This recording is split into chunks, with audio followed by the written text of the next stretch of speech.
Allohimga bir kuni shunday duo qildim. Allohim, mani ibodat qilayotgan go'dakni sevgandek sevadigan juft ato etishingni so'rayman dedim. Va Allohim oradan vaqtlar o'tib shunday insonni yo'limdan o'chiratdi.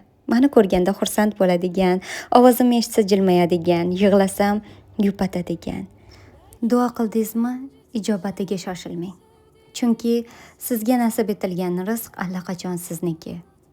U vaqtidan oldin ham kelmaydi va birovlarga ketib ham qolmaydi.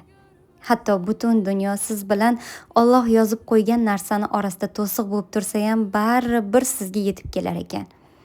Hech narsani ortidan quvmang, hasad qilmang, xotirjamligingizni yo'qotmang.